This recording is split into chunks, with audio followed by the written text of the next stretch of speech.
কাঁচা আম দিয়ে ডাল খেয়েছেন কখনো? যদি না খেয়ে থাকেন তাহলে এভাবে রান্না করে একবার হলেও খেয়ে দেখবেন। এই ডালটি এত মজা হয়ে থাকে যে শুধু ডাল দিয়ে এক প্লেট ভাত নিমিষেই খেয়ে নেওয়া যায়। চলছে কাঁচা আমের সিজন, তাই আমিও ঝটপট বানিয়ে নিয়েছি কাঁচা আমের ডাল। তো ভাবলাম আপনাদের সাথেও রেসিপিটি শেয়ার করি। প্রথমে আমি মসুরের ডাল খুব ভালোভাবে ধুয়ে নিয়েছি। এর মধ্যে দিয়েছি 4-5টা রসুন কোয়া, কাঁচামরিচ, সামান্য হলুদ গুঁড়ো, সয়াবিন তেল আর পরিমাণ মতো পানি। সবগুলো উপকরণ দিয়ে আমি ডালটি সেদ্ধ হওয়ার জন্য চুলায় বসিয়ে দিয়েছি। বলক চলে এসেছে, অপেক্ষা করছি ডালটি খুব ভালোভাবে সেদ্ধ হওয়ার জন্য। ডালটি সেদ্ধ হয়ে এসেছে প্রায়। এই পর্যায়ে আমি দিয়ে দিয়েছি কাঁচা আম। ভিডিওটি না টেনে পুরো ভিডিওটি দেখবেন, তাহলে আশা করি রেসিপিটি খুব ভালোভাবে শিখতে পারবেন।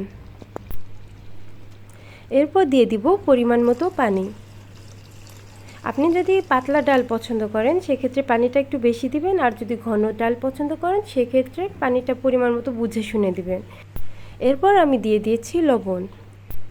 ডালটি বলক চলে এলে আমি ডাল ঘুটনি দিয়ে ডালটা ঘেটে দিব। এখানে দেখতে পাচ্ছেন ডাল ঘেটে দিয়েছি, কিন্তু আমগুলো একটুও ভেঙে যায়নি, কারণ আমটা পুরোপুরি সেদ্ধ হওয়ার আগে আমি ডাল ঘেটে দিয়েছি। এরপর আম পুরোপুরি সেদ্ধ হয়ে এলে ডাল বাগার দিয়ে নিব।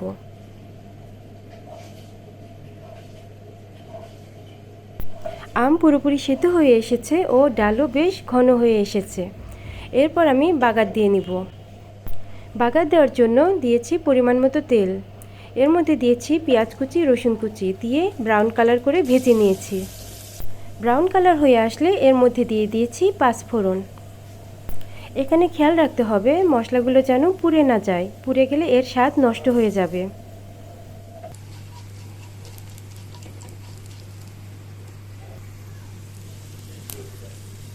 পাঁচফোড়ন থেকে সুন্দর স্মেল আসলে এর মধ্যে ডালের বাগার দিয়ে দিব।